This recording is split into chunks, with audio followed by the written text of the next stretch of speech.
ప్రభునందు ప్రియమైన దేవుని బిడ్డలారా,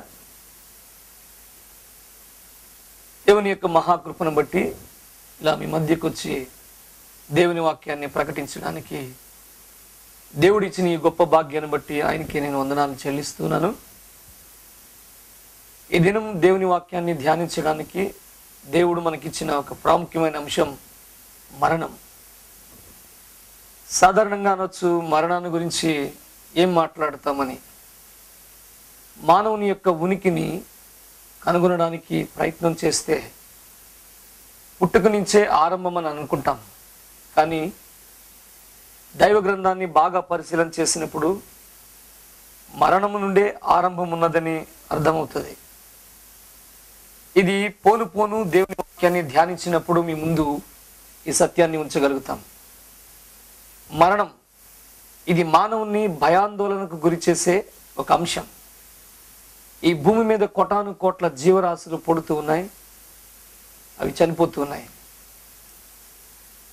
ఈ జీవరాశులన్నింటిలో శ్రేష్టమైన వాడు మానవుడే. మానవుడు పుడతాడు, ఒకరోజు చనిపోతాడు. అసలు చనిపోతాడు అంటే ఏంటి?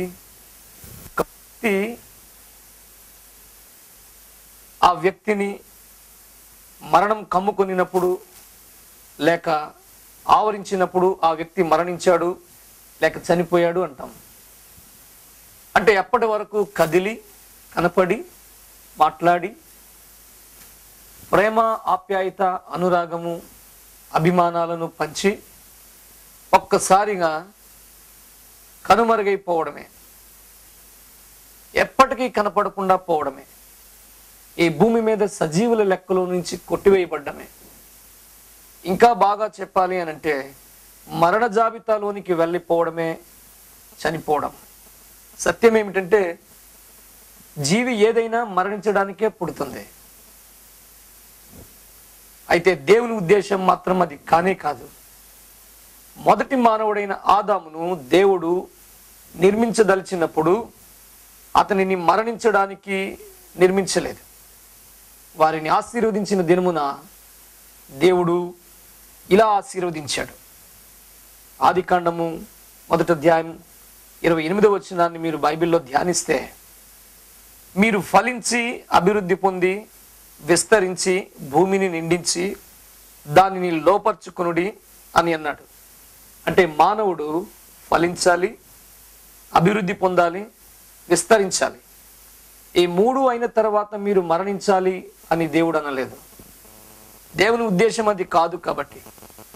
అయితే ఆదికాండం 2వ అధ్యాయం 17వ వచనంలో అయితే, మంచి చెడ్డల తెలివినిచ్చు వృక్ష ఫలములను తినకూడదు, నీవు వాటిని తినుదినమున నిశ్చయముగా చచ్చెదవని నరునికి ఆజ్ఞాపించెను అని వ్రాయబడి ఉన్నది. ఎంత స్పష్టంగా దేవుడు తిన్న రోజున నువ్వు చనిపోతావు అని చెప్పినా కూడా ఎందుకు ఆదాము ఆ పండు తిన్నాడు? ఇది చాలా ప్రాముఖ్యమైన విషయం. దీని విషయమై వేదాంత పండితులు అనేక కారణాలను చెప్తారు. అయితే ఇక్కడ ఒక విషయాన్ని జాగ్రత్తగా గమనించాలి. చచ్చిపోవడం అంటే ఏమిటో ఆదాముకు తెలియదు. ఇప్పుడున్న మనమైతే చనిపోవడం కుటుంబాల్లో, ఈ సమాజంలో చూస్తూ ఉన్నాం. ఎందుకంటే మన కుటుంబాల్లో ఎవరో ఒకరు చనిపోవడం, చనిపోయిన వ్యక్తి ఎలా ఉంటాడో వారి వారి పరిస్థితుల చొప్పున, సంప్రదాయాల చొప్పున ఆ వ్యక్తిని సమాధి చేయడము, పూడ్చిపెట్టడము, దహనం చేయడము జరుగుతూ ఉంటుంది. అది మన కళ్ళ ముందు జరుగుతూ ఉన్నది. అనేక రకాల మరణాలను మనం చూస్తాం. కొందరు ఆత్మహత్యలు చేసుకున్నారు, కొందరు హత్య చేయబడతారు, కొందరు ప్రమాదాలకు గురవుతారు, కొందరు విపత్తుల్లో చనిపోతారు. ఎన్ని రకాల డెడ్ బాడీస్ను మనం ఈ భూమి మీద చూస్తూ ఉంటాం. ఎందుకంటే మనకంటే ముందు అనేక జనాంగాలు వచ్చాయి.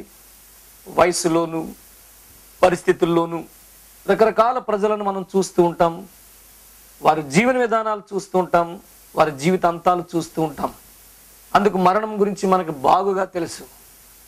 అయితే ఆదాముకు తెలియదు అనే విషయాన్ని ప్రస్తావించాను. ఎందుకని? ఆదాము కంటే ముందు ఎవరు చనిపోలేదు కాబట్టి ఆదాముకు తెలియదు. ఒకవేళ ఆదాం కంటే ముందు ఎవరైనా ఉండి ఉంటే, అతను చనిపోయి ఉంటే, చనిపోవడం అంటే ఎలా ఉండునో ఆదాముకు తెలిసి ఉండేది. కానీ ఆదాముతో దేవుడు అన్నాడు, ఈ ఫలము తిను దినమున నిశ్చయముగా నువ్వు చచ్చెదవు అని. తనకంటే ముందు ఎవరు చనిపోయి ఉండడం చూడలేదు కాబట్టి ఒకవేళ దానిని సులువుగా భావించాడేమో. ఏదేమైనా కానీ అతడికి చనిపోవడం అంటే ఏంటో తెలియదు, చనిపోలేదు. చనిపోవడం అనే విషయం గురించి అతడు ఆలోచన చేయలేదు. అయితే ఆదాముకు తన మరణం గురించి దేవుడు పూర్తి అవగాహన కలిగించాలని అనుకున్నాడు. ఒకరోజు ఏం జరిగింది అనంటే, బైబిల్లో జరిగిన ఒక వృత్తాంతాన్ని ఒక చిన్న కథ రూపంలో మీ ముందుంచడానికి ఇష్టపడుతున్నాను. ఒకవేళ అది ఊహాజనితమైనదే కావచ్చు, కానీ సత్యం ఉన్నట్టు మాత్రం మనకు అనిపిస్తుంది. అదేంటి అంటే, ఆదాము హవ్వ అనేవారు మొదటి మానవులు, భార్యాభర్తలు అని బైబిల్ చెప్తుంది. ఆ మొదటి మానవులు అయినటువంటి భార్యాభర్తలైనటువంటి వారికి 2 పిల్లలు పుట్టారు. పెద్దవాని పేరు కయీను, చిన్నవాని పేరు హేబేలు. వారిద్దరూ వారి తల్లిదండ్రులు నలుగురు ఒక కుటుంబంగా ఈ భూమి మీద వారి జీవితాలను కొనసాగిస్తున్నారు. ఇదే మొట్టమొదటి కుటుంబం ఈ భూగ్రహం మీద. ఈ నలుగురు ఎవరి పనులు వారు చేసుకుంటూ ఉన్నారు. కయీన్ అనే పెద్దవాడు పంట పని చేస్తున్నాడు, చిన్నవాడు పాడి పని చేస్తున్నాడు. ఈరోజు గ్రామాల్లో చూస్తాం, గ్రామాలు ఆశీర్వాదకరంగా వెలసిల్లడానికి 2 ప్రధాన వృత్తులు ఉంటాయి. ఒకటి పాడి, ఒకటి పంట.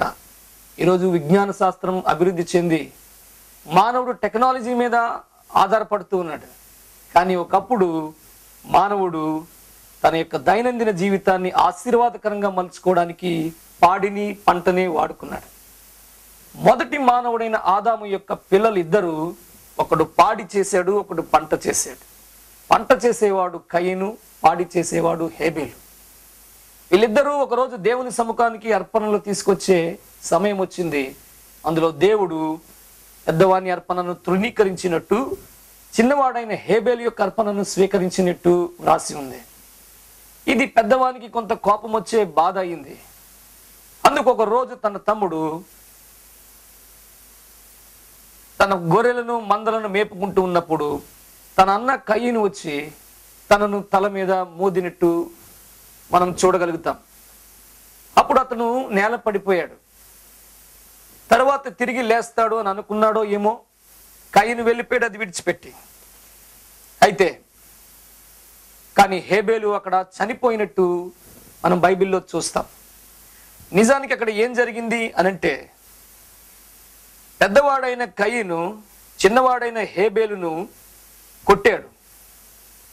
అయితే తన తమ్ముడిని చంపాలనే ఉద్దేశంతో కొట్టలేదు, కోపం వచ్చింది, కొట్టాడు. కింద పడినవాడు తర్వాత లేస్తాడు అని అనుకున్నాడు.